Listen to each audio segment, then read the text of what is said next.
रामराम मंडळी, तुमचं स्वागत आहे माझ्या आजच्या नवीन यूट्यूब ब्लॉगमध्ये. आवाज क्लिअर येतोय का नाही माहिती नाही. बाहेर पाऊस चालू आहे आणि मी इथं जवळ बसले पिल्लूच्या. आता टाईम झालेला आपल्याला व्हिडिओ टाकण्याचा, वेळ नव्हता आपल्याकडे म्हणून. आज काही बनवले मी, बेसन आणि भाकरी बनवली. पटापट पिल्लूला सांभाळून बेसन भाकरी बनवली. सकाळचे सगळे कामं करून घेतले. भाजी भाकर बनवून घ्यावी आणि गरम गरम कुठल्या भाकरी खायची ना इच्छा होत होती मला. आमच्या इथे पाहुणे आले ना, पटकन जर पाहुणे जर राहायचे नसेल, पाहुण्यांना जर राहायचं नसेल रात्रभर, मुक्कामी आलेले नसतात ना ते पाहुणे, त्यासाठी हे असं बनवतात पटकन. चपाती आणि बेसन, चून चपाती असंही बोलतात. आता मी पहिल्यांदा पीठ घेतलेलं हाताने आणि काय झालं माहिती आहे का, हे भरपूर दिवसाचं ज्वारीचं पीठ होतं. तर त्यामध्ये मला वाटलं की थोडंसं म्हणजे जाळी लागल्यासारखं वाटत होतं. म्हटलं चाळून घ्यावं. मी कधी चाळून नाही घेत पीठ. आम्ही ज्वारीचं पीठ आणलं का गिरणीवरून तसंच हे करतो, भाकरी बनवतो. पण म्हटलं नाही, चाळून घ्यावं. चाळून घेतल्यावर बरोबर काय जाळीबिळी काही नव्हती. पण संपत आलेलं पीठ आणि जास्त दिवस पण झालेले. आता मी एकटीच भाकर खाते तर मग काय करणार. 2 किलो मला ज्वारीचं पीठ 2-2 महिने जाते. विचार करा, कधी एक भाकर बनवली, कधी 2 भाकरी बनवल्या. आणि त्याच्या अगोदरचं पण ज्वारीचं पीठ होतं हो, त्याच्यामुळे ह्याला उशीर लागला. तर ह्यावेळेस जेव्हा गहू दळायला दिले ना, त्यावेळेस मी ज्वारीचं पीठ दळायला दिलंच नाही. म्हटलं राहू दे, जाऊ दे. आणि हे पातळ भाकर ना नवऱ्यासाठी बनवले. त्यांना अजिबात ना जाड भाकर म्हणजे आवडत नाही. आता बघा, त्यांच्या याच्यामध्ये बनवता एवढी पातळ झाली ना की ती विचारायला सोयच नाही. म्हणजे ते हाताच्या खाली गळून आणि तव्यापेक्षा मोठी. हे बाहेरून भाकर आणतात, खातात माहिती आहे, एकदम सॉफ्ट आणि एकदम मोठी तवा भरून असलेली एकदम पातळ भाकर. पण घरात मी बनवली ते भाकर नाही खाणार. काय माणूस म्हणावं. म्हणजे माणसाकडे पैसा असल्यावर बघा काय करतो. त्यासाठी प्रत्येक वेळेनं माणसावर यायलाच पाहिजे की त्या वेळेत आपण कसं वागितलं कसं नाही हे समजत नाही. जोपर्यंत आपल्यावरती वेळ नाही येत नाही. आता मला माहिती आहे सगळं बाबा. मी लहानपणापासून माझ्या आई वडिलांना काम करताना पाहिलेलं आहे. तर मला या सगळ्या गोष्टीची जाणीव आहे. झाली त्यांच्यापुरती एक भाकर आणि माझ्यासाठी 2 भाकरी बनवल्या.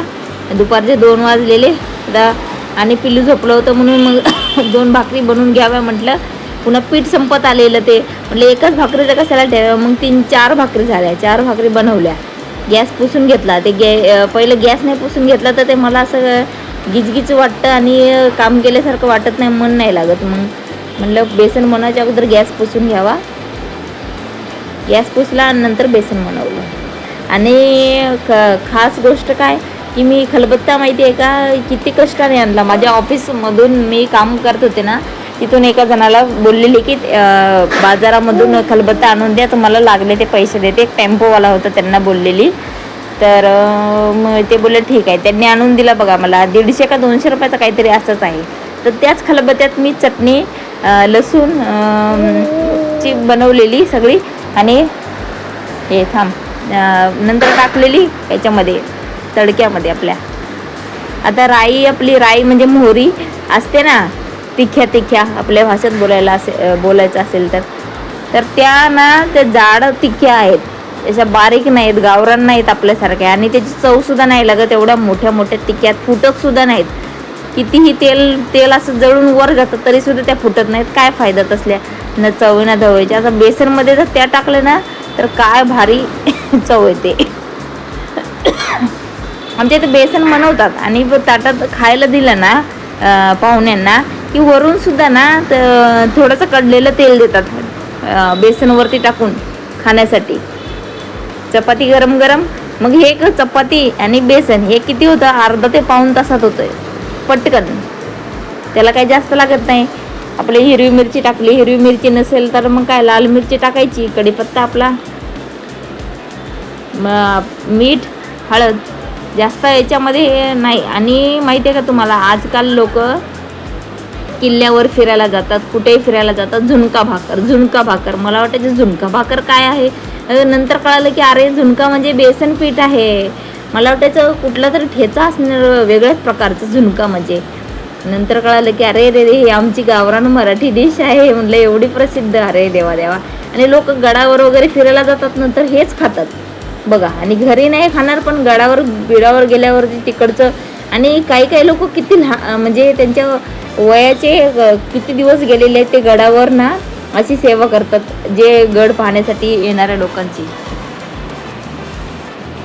आता हे ताट पिल्लूच्या समोर ठेवलं. म्हटलं तर 2 मिनिटात जाऊन येते किचनमध्ये, काहीतरी आणायचंच होतं मला. हां, तर आणायला गेलेली मी किचनमध्ये. म्हटलं पिल्लू बघते तोपर्यंत. आलं तर बघा कसं जवळ येऊन बसलं प्लेटच्या. या मंडळी जेवायला. तुम्हाला माझे व्हिडिओ आवडत असतील तर माझ्या चॅनलला सबस्क्राईब करा. गंगूबाईच्या चॅनलला सबस्क्राईब करा हो. बघा पिल्लू खाऊ नाही देत, त्याचं 3-4 वेळा झालं खाऊन, आणि आम्ही एकदा पण नाही खायचं, असं असतं का? हां, आता हा बघा माझा मिशोचा ड्रेस आहे, आवडला का? अनारकली ड्रेस. आता रक्षाबंधन येतं ना, त्यासाठी हा मस्त आहे. मग घालून मग एकदम आम्ही डान्स बिन्स केला जेवण वगैरे केल्यावर, तरतरी आलेली अंगात आमच्या. चला मंडळी, नंतर भेटू, बाय.